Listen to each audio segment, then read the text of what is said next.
როგორც იქნა დადგა ეს დღე, როდესაც უკვე ვიღებ Zeekr 001-ს და მის test drive-ს, ეს არის ჩემი მანქანა, რომელიც გამოვიყვანე ცენტრიდან და Zeekr 001 ეს არის მანქანა, რომლის გამოც ხალხი ყიდის თავის Porsche-ებს, ყიდის თავის Mercedes-ებს, ყიდის თავის BMW-ებს და გამოყავთ ეს.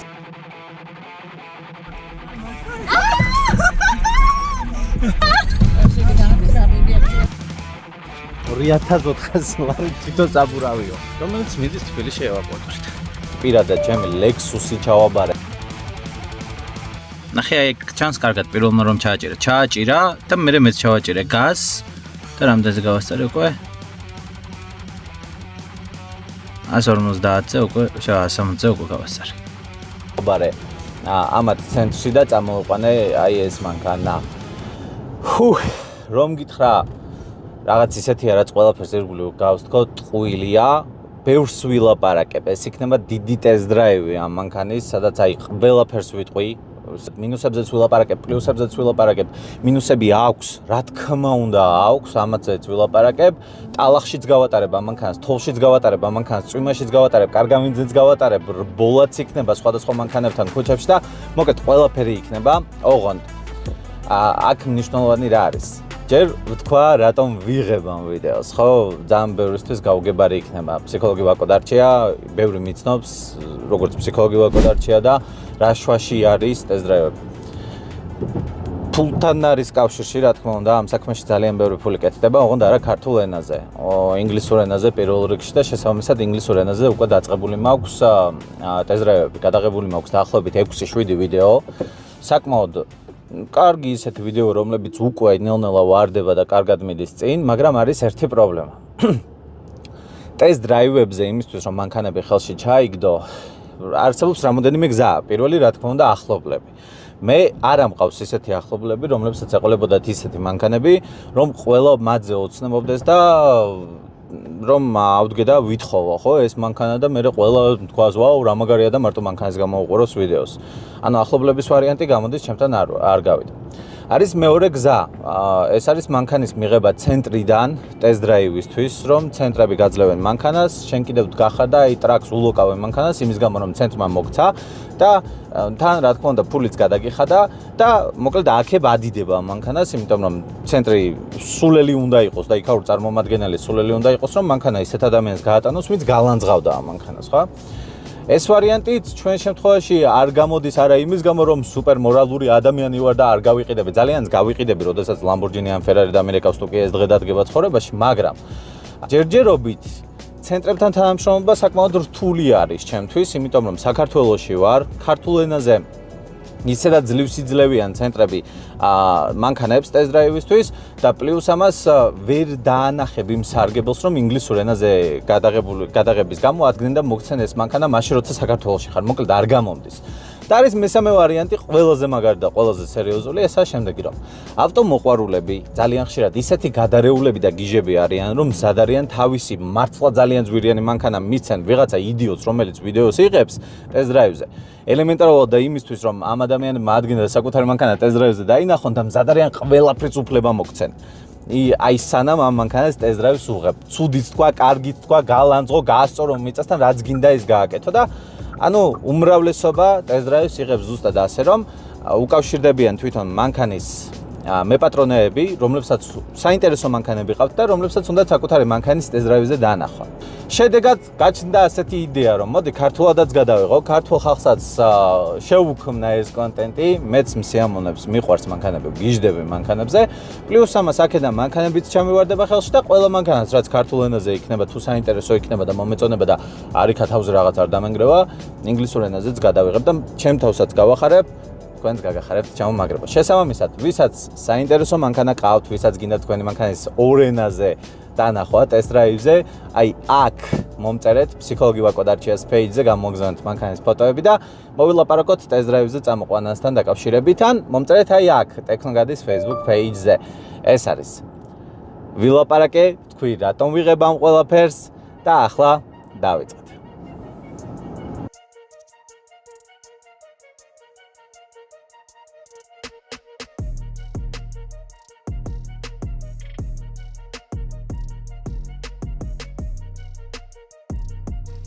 ნახე, პირველი ცელესმა დააჭირა. მე გვიამქენი არც ვიცოდი რომ მეგონ ყოვებოდა და ჩავაჭირე და ახლა შენ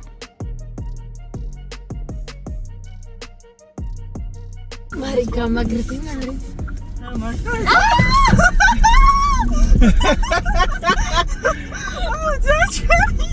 თუმში მოხდი რა შობები რა ვაკო ჩემი ვაკო რა შობი ზობას გაფიცე ვაკო გააჩერე ჩემი გააჩერე ზობა ახლა მასწავლე გულია მეშკარდა იგი მიყიდოდი კორსიზი გააჩერები ათიაკა აგა ჩაჭირო ზობას გაფიცე მეტი ჩეთას გაფიცე მეტი და გაფიცე სი მეტი არ ჩაჭირო მასი გეხვეწები აი მე ცუდად არ გა ხალი მოკიდე სი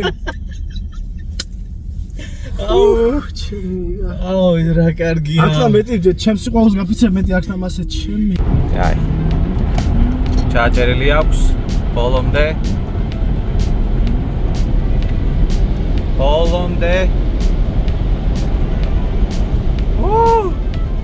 ღმერთო ახლა ავდგეთ და შევამოწმოთ ამის მაქსიმალური სიჩქარე. სპორტ რეჟიმში მყავს გადაყვანილი, სულ არის 88%-ზე მანქანა და რომ მიხდე ელექტრომანქანა რაც უფრო კარგად არის დატანილი, მით უფრო სწრაფად მიდის მაგ დროს. აი, პროცენტები აკლდება თუ არა, ძალაც აკლდება.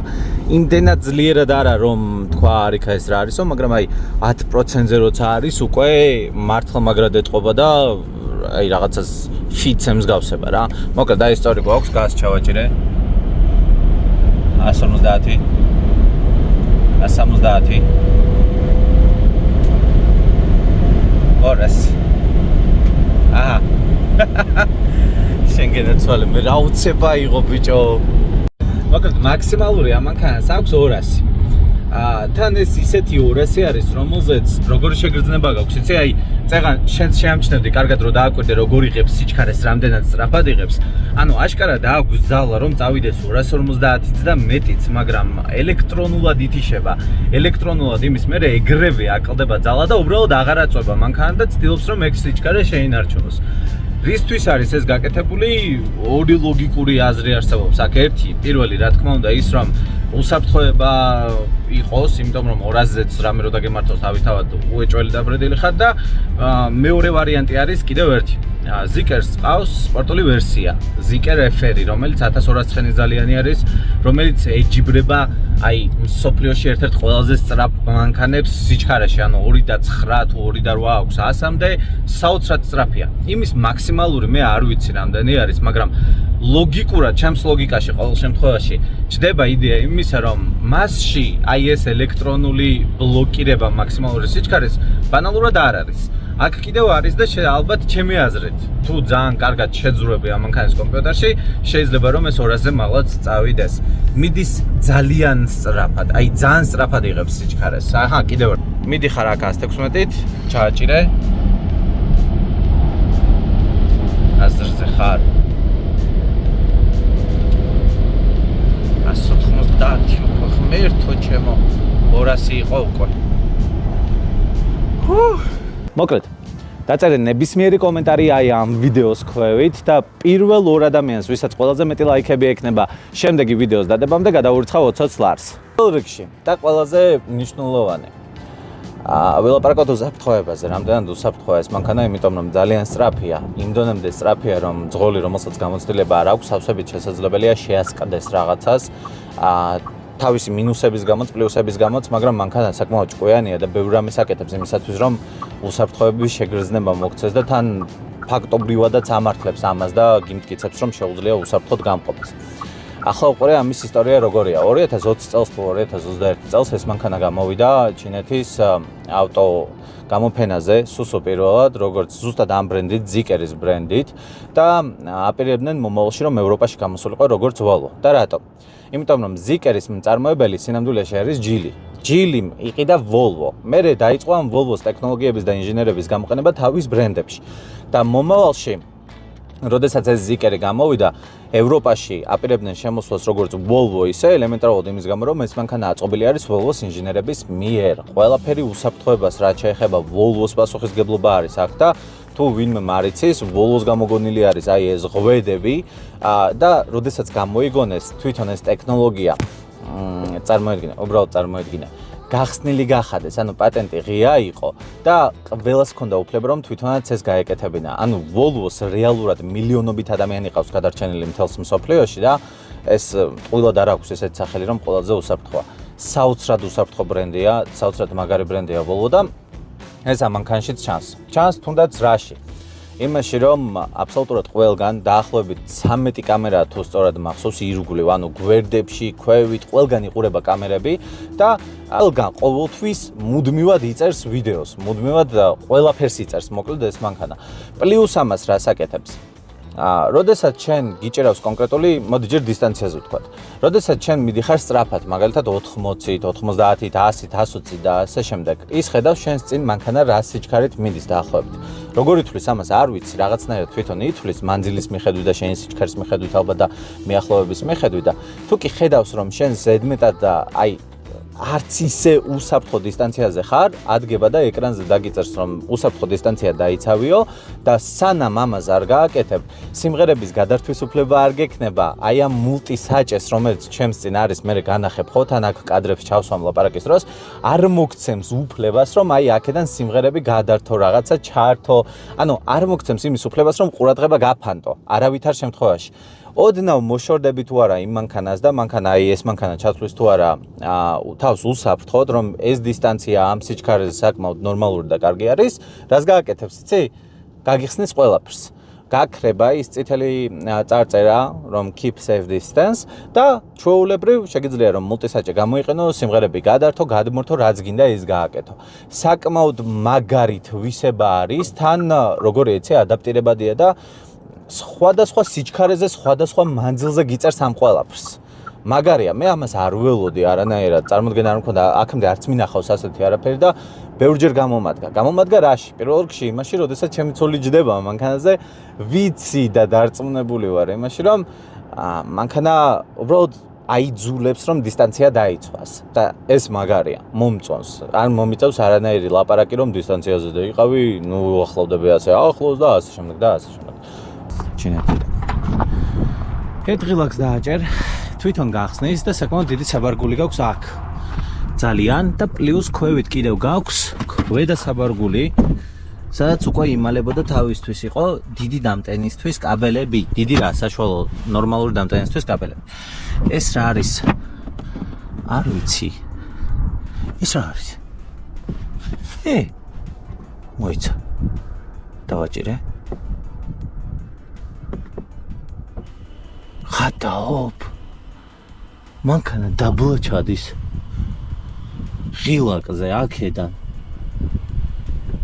ჩემი კაი და შეგიძლია დაჯდე და დატკბე. აი ამით. მოგინდება მაღლა ასვლა?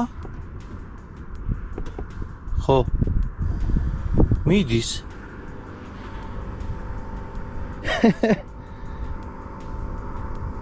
ეს ნახდა და არ მაქვს ნანახი არსთ. ხო, აი ახლა დაბლა არჩ. თან ქვედა ნაწილი ჩაწია დაბლა. უკანა ნაწილი ვაკო ქვედა არა. ადაო, ნახე. ქვედა ნაწილი ჩაწია და ზედა დარჩა. უკანა მხარე და წინა მხარე ვაკო. კაი, საინტერესოა. ძალიან დიდი მადლობა. კიდევ ერთი და ძალიან მაგარი და მნიშვნელოვანი. მანქანას აქვს, აი ახლა ჩავრთავ, სულ გათიშული მაქვს, ესა lane keeping assist. ამას მე განახებ პირდაპირ ეკრანის გადაღების დროს. ესა ზოლების დაცვის დახმარება, რომელიც როდესაც ჩართული გაქვს, თვითონ მანქანა დგას და გეხმარება იმაში, რომ შენ ზოლი დაიცვა. სულ რომ დაგეძინოს საჭესთან, როდესაც ეს გექნება ჩართული, მანქანა არ მიცემს საკუთარ თავს იმის უფლებას, რომ ბარდილზე ავარდეს, გზიდან გადავარდეს და რაღაცა გააკეთოს. მერე პლუს ამას, როდესაც დაგეძინება. ჩვენს წინაშე, აი აქ, ამასაც განახებ, აი აქ არის ორი ვიდეო კამერა. თუ სწორად ხვდები ორი ვიდეო კამერა, იმიტომ რომ ორი რაღაც ანათებს წითლად. შეიძლება ერთი იყოს და ორი მანათობელი ქონდეს. არ ვიცი, მოკლედ ორი ვიდეო კამერა, რომელიც აკვირდება იმას, შენ გძინავს თუ არა. სულ პირველად, როდესაც ეს დავინახე, ეს იყო დილის 7 საათზე გამოდივარ სახლიდან და მანქანა მიწერს რომ დაღლილი ჩანხარო, tired გიწერს, თან კითხვის ნიშნით tired და რაღაცას კიდევ წერს და გეუბნება რას? რომ უბრალოდ ამას დაწერს და იწყებს მასაჟის კეთებას, რომ გამოგაფხიზლოს. თვითონ შოკი იყო ჩემთვის ეს პირველად, მაგრამ მე მინდოდა რომ ძალით გამომეწვია და ვაბთქნარებდი, რას არ ვაკეთებდი, თავს გვერდით ასე გადავაგდებდი, მოკლედ ყველაფერს ვაკეთებდი, რომ ეს ჩართული იყო და ვერ მოვატყუე. თურმე როგორ ყოფილა? როდესაც რამოდენიმე წამით დახვეჭავ თვალებს, ეს ადგება და ეგრევე ეცდება რომ გამოგაფხიზლოს. ანუ რეალურად როდესაც ავტოპილოტი გექნება ჩართული, როდესაც lane keeping assist გექნება ჩართული, ავტოპილოტი ცალკე ხელოვნებაა, საოცრებაა, ამაზეც ვილაპარაკებ. აი ეს ყველაფერი როცა გექნება ჩართული, სულ რომ დაგეძინოს მანქანა არ მოგკლავს, გადაგარჩენს. ამაზე მაგარი უბრალოდ რა უნდა გქონდეს მანქანას არ ვიცი. აი მართლა არ ვიცი. ახლა რაც შეეხება ამ lane keeping assist-ს, ამას თავისი მინუსები აქვს. ძალიან დიდი, რომლებსაც მე ვერ ვიტან და რომლის გამოც შეიძლება ითქვას ამ მანქანამ გული გამეხეთქა ძალიან ბევრჯერ და ესაა შემდეგი. მოკლედ, თავიდან არ ვიცოდი როგორ გამეთიშა სამუდამოდ ეს ყველაფერი. ჯერაც არ ვარ დარწმუნებული რომ სამუდამოდ გათიშული მაქვს ეს ზოლების დაცვა და რატომ. როდესაც დილით იღვიძებ მაგალითად გადიხარ სახლიდან და მიდიხარ გზაზე, შენ სულ არ გახსოვს ეს თუ გაქვს ჩართული. როდესაც შენს უკან არავინ არ არის, იმიტომ რომ დილით ადრე გადიხარ სახლიდან, ხო, დილის 7-ს და ავტობანზე ხარ და არავინ არაა შენს უკან, თავისთავად ამ პავაროტნიკებს არ ვიცი ახლა ქართულად რა არის და ნუ გამასწორებთ მიწასთან ამის გამო, რომც გამასწორებთ ვინც გამასწორებს იმის ყველაფერი და მოკლედ ართავ ამ პავაროტნიკებს, როდესაც არავინ შენს ირგვლივ არ არის. ამ დროს მანქანა რას აკეთებს, იცი? იწყებს წივილს და კივილს. აი გაგიჟდება ისეთ ამბავში იქნება. უკან უცებ გეჭიდავება მანქანა უკან გადმოყავს. შენ ძალა არ გაქვს საკმარისი და თან გეშინია რომ როდესაც საჭე გებრძვის რა გააკეთო, ხო? ანუ საჭე ცდილობს აქეთ გადმოვიდეს, შენ იქით გინდა გადასვლა და აი ვერ ხვდები რა გააკეთო ამ დროს ადამიანმა, იმიტომ რომ მანქანა ისტერიკაში ვარდება. პლუს ამას ხმას რთავს რაღაცნაირ საშინელს ისეც რომ აი გეგონება რაღაცა საშინელება მოხდა და ეს ყველაფერი ხდება თუნდაც დილით ადრე, როდესაც უბრალოდ ზოლიდან ზოლში გადადიოდ. და ეს შეიძლება დაგავიწყდეს. შეიძლება დაგავიწყდეს ამის გამორთვა, შეიძლება დაგავიწყდეს იმ პავაროტნიკის დედააფეთქებულის ჩართვა და ამ შემთხვევაში მანქანა ადგება და გულს გაგიხეთქავს, ცუდ დღეს ჩაგაგდებს და როგორც ფსიქოლოგი ახლა ერთს ვიტყვი, შიშით რომ დააჩვევ ადამიანს რომ რაღაცა გააკეთოს, შეიძლება გამართლოს და იმუშაოს და რას გულისხმობ. ანუ თუ კი არსებობს ვიღაცა ისეთი მძღოლი, რომელიც არასდროს ამ პავაროტნიკებს არ თავს და ამ lane keeping assist-ს ჩაურთავ, იმდენჯერ შეაშინებს ის ამ მძღოლს, რომ საბოლოოდ ეს ადამიანი ყოველთვის დაიწყებს ამის ჩართვას. სულ. შესაბამისად, რაღაცით შეიძლება კარგიც იყოს, მაგრამ ჩემ შემთხვევაში შეგრძნება მაქვს, რომ მანქანა უბრალოდ არ გენდობა, როდესაც ეს ჩართულია და ისეთ ისტერიკებს ტეხავს, რომელიც არ უნდა აატეხო. ხო. აი შენი აი ამ ხმაზე მიდი და არ შეგეშინდეს, ნახე არ ჩერდება. კაი. всё. აჰა. კიდე. ბიჭო. არის ერთი რამ. user experience-ი, ასეთი რაღაც არსებობს ამ მანქანაში, რომელიც იმახსოვრებს ყველაფერი იმას, რაც შენ გახასიათებს, ხო, როგორც მძღოლს ისე. ძალიან ბევრ რამეს იმახსოვრებს მანქანა და ამ შემთხვევაში ეს lane keeping assist-იც ასე თუ ისე ეჩვევა სიტუაციას. ეს რას ნიშნავს, რომ ყოველთვის კივილს არ დაიწყებს, თუ კი ეს ჩართული გაქვს ეს user experience-ი. მაგრამ ამას სანამ მიაგნებ, ამას სანამ ჩართავ, ამას სანამ გაიგებ, აი ერთი 10 ჯერ ჩაგაჯმევინებს მანქანა. პირდაპირ გეტყვი. გული მისკდებოდა, როდესაც ის ხმები მესმოდა. ახლა სანამ ავტოპილოტზე ვილაპარაკებ, რომელზეც ძალიან ბევრს ვისაუბრებ, ჯერ პირველ რიგში ვილაპარაკოთ აი ამ multi-touch-ზე. მოკლედ ეს არის multi-touch. ბევრი ფუნქცია აქვს, ან ჯერ ბოლომდე არ გავრკვეულ ვარ. შეიძლება რომ ზიკერის ასისტენტი, voice assistant-ი გამოიძახოთ, თუნდაც ამღილა კითხვის აწევა, დაწევა, კიდევ რაღაც მენიუში, ჩალიტში შეგიძლია და ანუ არის წარმოსახვითი ღილაკები, აი ასე ქვია, ცენტრში ზუსტად ასე გამაცდეს, არისო წარმოსახვითი ღილაკებიო. ამ ყველაფერს ძალიან მაგრად ლანძღავს, მიწასთან ასწორებს მომხმარებლები და ამის შედეგად რესტაილინგში უკვე შეიცვალა ეს საჭე და ჩვეულებრივი გახდა. ანუ ღილაკებზე არის, არავის არ მოსწონდა და რატომ? იმიტომ რომ პირველ რიგში ხელს ასე ვერ დადებ. უბრალოდ ვერ დადებ, თუნდაც დასასვენებლად, აი ასე ხელს ვერ დადებ, იმიტომ რომ რაღაცას ჩართავ. მეორე, იტყაპნება, ძალიან ისვრება და მესამე, არც ისე მარტივია გასაგებად, მაგრამ ვისაც Lexus IS 250-ის ტესტ-დრაივები გაქვთ ნანახი, ეს მანქანა მე მყავდა, ხო, IS 250. აქ აი მარჯვნივ ქვევით მაგ IS ქონდა რაღაცნაირი ოთხკუთხედი მაუსი. ამ მაუს ტესტ-დრაივებშიც მომხმარებლებიც ძალიან მაგრად ლანძღავდნენ, მაგრამ როდესაც მუღამს აუღებ, საოცრება იყო, მაგარი იყო, ნებისმიერ აი ასეთ გორგოლაჭებს ჩვეულებრივს ბევრჯერ ჯობდა და შესაბამისად მე მომწონდა და ზუსტად იგივე მჭირს ამ შემთხვევაშიც. არ ვიცი, მე ახლა ეს მომწონს ზუსტად იმის გამო, რომ მაგალითად ამდენი ფული გადავიხადე ამ მანქანაში და შეუძლებელი არ მოგწონდეს რაღაცეები, ხო? ან უბრალოდ რეალურად მართლა გულწრფელად მომწონს და შეიძლება ობიექტორიც ვიყო, შეიძლება სუბიექტორიც ვიყო, უბრალოდ არ ვიცი. რეალურად ეს მუღამი რაში არის, რომ ესა წარმოსახვითი ღილაკები, სადაც ცენტრში რომ აჭერ, შეგიძლია გააქტიურო ის მთავარი ღილაკები, თუ კი ცენტრში არ დააჭირე. აი მე ახლა არ ვიცი შენთან აქ ჩანს თუ არა HUD აი ფანჯარაზე ხო მთავარ ფანჯარაზე გამოსახულება. როდესაც ამას ააჭერ მოკლედ ცენტრში მთავარ ფანჯარაზე გამოდის გამოსახულება. მაინც ახლა ვგანახებ ასე. აი მოიცა? ჰოპ. ოდნავ სუსუდნავ ჩანს შენთან. აი ასე. ხო? ხედავ ხო? აქ არის ხმის მომატება, დაკლება, გადართვა სიმღერის, გადმორთვა და ასე შემდეგ და ზუსტად მან ეწერება სიჩქარეები, მან ეწერება ავტოპილოტი, მან ეწერება ძალიან ბევრი ინფორმაცია, რაც შენ გჭირდება, თუნდაც იმისათვის რომ აქ სპიდომეტრს არ უყურო და უყურო თვითონ მანქანას. ახლა როგორ მუშაობს? ერთხელ უნდა დააჭირო ცენტრში თუ ხმის აწევა გინდა მაგალითად და მერე უბრალოდ ასე ერთ დაჭერაზე კი არ ჩაერთვება, არამედ კარგად უნდა დააჭირო, იქ გამწვანდება და იმას ნიშნავს რომ მაგალითად ამუშავდა. იმედია შენთან ჩანს, კი, ჩანს ყველაფერი. ხო და ასე ერთვება ზუსტად ავტოპილოტიც, რომელიც მე უბრალოდ დიდხანს არც ვიცოდი როგორ ერთვება და ვერ ვიგებდი რა უნდა გამაკეთებინა. ესა შემდეგი, აი ეს შვაში რო ხატია ღილაკი, მაგას რომ დააჭერ, რომელ სიჩქარეზეც ქონდა, რომელ სიჩქარეზეც ხარ, ზუსტად იმაზე დააყენებს ავტოპილოტს, ანუ კრუიზ კონტროლს და იმ სიჩქარით ივლის. აი მაგალითად ახლა ავდექით დავაჭირე და დაიჭირა 55-ზე და ჩართო ჩვეულებრივ გამწვანდა, ნახე? აქ გამწვანდა 55. აი ამ ადგილას. და გამწვანდა თვითონ აქაც 55 ამ ადგილას. ახლა მე ასე ნაგლა და თავდაჯერებით რატომ ვისვრე ამ კამერას? იმიტომ ანუ რატო გადავდივარ იქით-აქეთ რო არ მეშინია, ხო? იმიტომ რომ რეალურად ნახე მე ტორმოზე არ დამიჭერია და ახლა თვითონ შეანელა მანქანა. აი არაფერი არ გამიკეთებია მანქანამ თვითონ შეანელა სიჩქარე. არაფერს საერთოდ არ ვაკეთებ. იქ მითითებული მაქვს რომ 35-ით იაროს და ახლა დადის 32-ით და ნელ-ნელა აანელებს. რატომ? იმიტომ რომ იცის რომ წინ მანქანები მიდის და იმას არ ეჯახება და თან დისტანცია უჭერებს. ეს დისტანცია შენ შეგიძლია გახადო უფრო დიდი ან პატარა იმის მიხედვით თუ როგორიც გაწყობს, ხო? აი აქ უკვე წარმოსახვითი ღილაკების დახმარებით ერთხელ აჭერ ცენტრში იქ გამოჩნდა ისევ რაღაცები და იქ არის მოკლედ პლუს მინუსი, ანუ სიჩქარე მოუმატო კრუიზ კონტროლს თუ დისტანცია მოუმატო ან დაუკლო კრუიზ კონტროლს და შესაბამისად ასე მუშაობს ეს ავტოპილოტი. სულ რომ გაჩერება მოუწიოს წითელზე, აი ოღონდ ერთი არ ვიცი. პირველი მანქანა როცა არის, თქვათ ეს მანქანა და მაშინ წითელია, მაშინ გაჩერდება თუ არა არ ვიცი, მაგრამ მის წინ რომ მანქანები ჩერდება, მაშინ ჩერდება უეჭველი. ყოველთვის. სულ მთავარი რაცა არ შემოწმებია როგორც თქვი.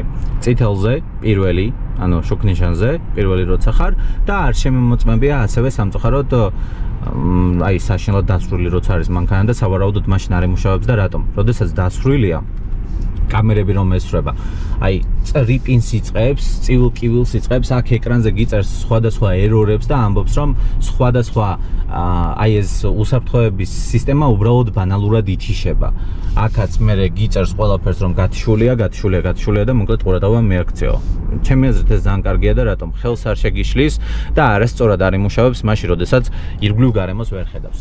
ახლა ვნახოთ თოუსში, ტალახში და შორგზაზე როგორია. ესე იგი 100%-ით ჩამოვედით. რამდენი გავიარეთ უკვე? 91 კილომეტრი გავიარეთ. 74%-ზე არის. საკმაოდ კარგად წავს. ამ ელექტრომანქანის მოღამი იმაში არის, რომ როდესაც ქალაქში დადიხარ ნელა, ძალიან ეკონომიურია და ოდნავ სიჩქარეს უმატებ თუ არა, მეც წვავს რა, ბევრად. ერთი კარგი ის არის, რომ დამტენები ყველგანა. ფოთის გარდა. ფოთში მთელი აი გადარჩენისთვის ბრძოლა გქონდა, რასაც ქვია, პირველად ჩავედით დიდ გზაზე, რუკაზე ჩანს, რომ ბევრგან არის ფოთში დამტენები. ფოთში, ფოთთან ახლოს დამტენები, ქობულეთშიც, შეკვეთილშიც და აი ძალიან გავწვალდით, რატომ? იმიტომ რომ მივედით ჯერ თეგეტაში. ფოთის თეგეტაში არის ჩინური ვერსია მანქანებისთვის დამტენები, ამისი არ არის. შესაბამისად ვერსად ვერ შევაერთეთ.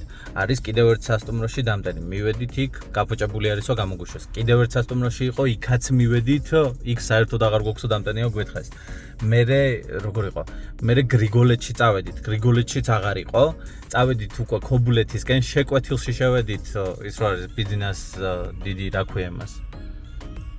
ლამაზ სასტუმროში როა ბიზნესი. პარაგრაფი, ხო, მან შევედით, არ დაგვატენინეს მან. მერე წამოვედით შეკვეთილში, იქაც ვიპოვეთ რაღაც სწრაფი დამტენი ვიპოვეთ. გონია რომ გვეშველა უკვე მანქანა არის თუ სწორად მახსოვს 15% და მაკანკალებთან მეთქი ღმერთო ჩემო ოღონდაც არ გაჩერდეს. რაც ვერ შევაერთეთ, იმიტომ რომ ჩინური მანქანებისთვის იყო და არა ევროპულებისთვის და მოკლედ ძალიან გავწვალდით. მოგვიწია ბათუმში ჩასვლა, 15% იყო დარჩენილი, ანუ შეკვეთილიდან ბათუმამდე ჩავედით და 10% გქონდა კიდევ, როდესაც ბათუმის თეკეტაში მივედით და იქ დავტენეთ.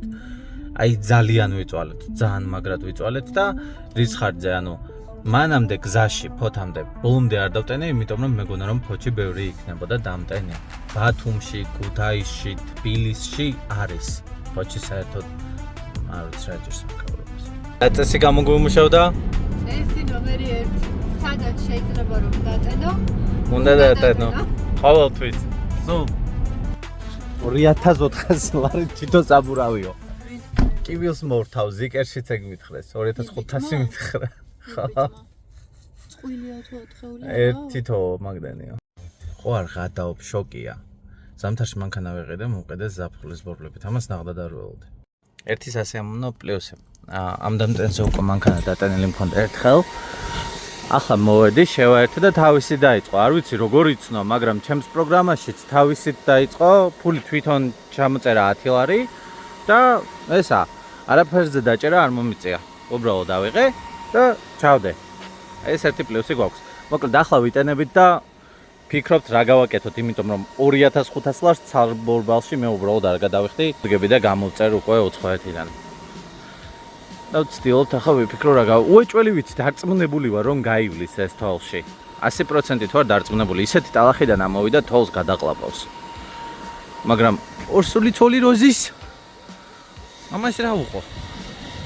თოლს მაინც გადაწყვეტეთ, წასვლა რიკოთის თოლმა არ შეგვაშინა და აი ესა შედა.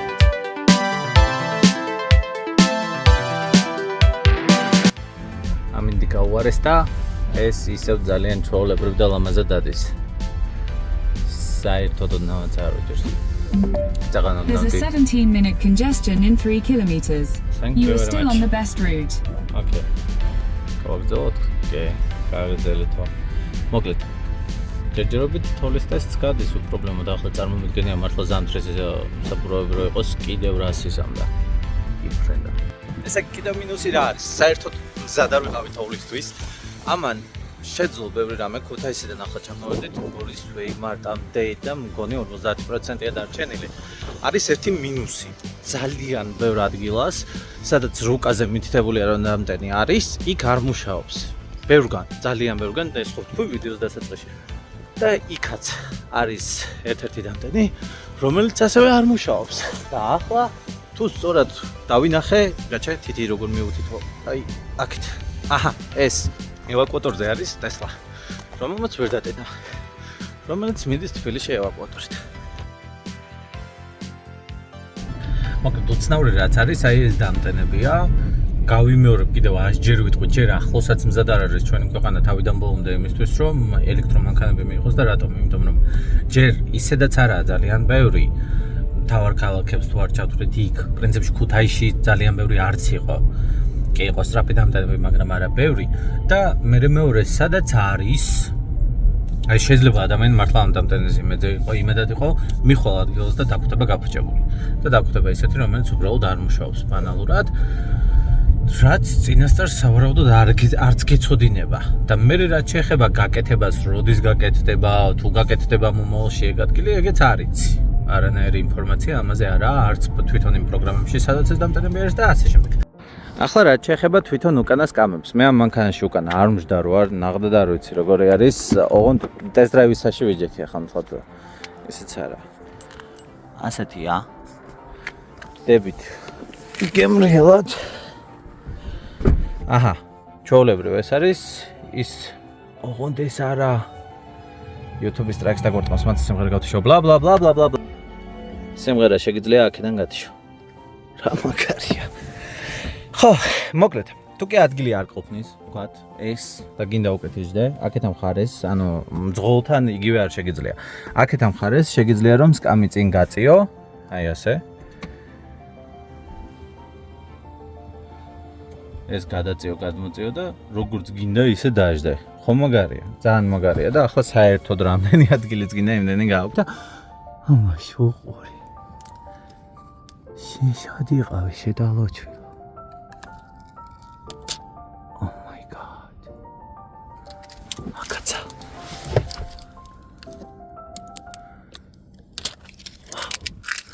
ნათება სენსორებზეა. ხელს მიედებ, იწყებს. ყველგან სენსორებზეა. იქაც, აქაც, ყველგან აბსოლუტურად. თვითონ off-road-ს რაც შეეხება, მაგარი უცნაურ სიტუაციაში მოხვდი და რატომ? იმიტომ რომ ჯერ ზაფხულის ბორბლები მქონდა. მერე ისეთ ადგილას მოხვდი, სადაც ჩემს ირგვლივ შეიკრება ძალიან ბევრი ნაგაზი, რის გამოც გარეთ ვერ გამოვდიოდი. პლუს ამას მარტო ვიყავი, პლუს ამას აი ამ ტალახში მომიწია ჩავარდნა, საიდანაც გამოსვლა გამიჭირდა, მაგრამ მანქანიდან ვერ გადმოვდიოდი, რომ იმ ძაღლებს არ შევეჭამე. აი კამერას რო შევხედოთ, ერთი აქ არის. როგორ მივიდე ახლა ჩემ დრონამდე ისე რომ კარიც გავაღო და არ გავაფუჭო. და ესეც არ გავიტანო ეს საჭარი. გადი. მე რაც შეეხება ამის სიმძლავრეს, ბევრი მეუბნებოდა რომ რა გინდოდა ამ მანქანით off-road-ზე, ხო? გულწრფელად ვიტყვი, ძლიერია. თვითონ შეძლო ტალახიდან გამოსვლა, ეს მალე გამოჩნდება ამ ბორბლებით, რომელიც აქვს. პლუს ამას, როდესაც მე ყურში მესმის რომ მანქანა 4/4-ზეა და ეს მანქანა 4/4-ზეა, ყოველთვის მახსენდება ჩემი აუდები და მინდება რომ შევამოწმო ნებისმიერი მანქანა იმაზე თუ რამდენად კარგები არიან off-road-ში და თვალში. იმიტომ რომ ჩემი აუდები, ორივე აუდი რომ მყავდა თან ძველები, იდეალურები იყვნენ. ტრაილერები მყავს გამოთრეული თოვლში, მე ეს კადრები სამწუხაროდ არ მაქვს, იმიტომ რომ ეს სტუდენტობისას იყო, მაშინ ბლოგერობაზე საერთოდ არანაირი პრეტენზია არ მქონდა, მაგრამ ნებისმიერ შემთხვევაში ამ მანქანამ off-road-ზეც არ ჩაეჭვა. ხო, იმედია ჩვენს ამ ლამაზ კარს ჩავუჭებს, იმიტომ რომ ძალიან დიდი კარი, ამაზე ლამაზი ადგილი მე აქ ჩემს მაშინ ვერაფერი ვერ ვიყო.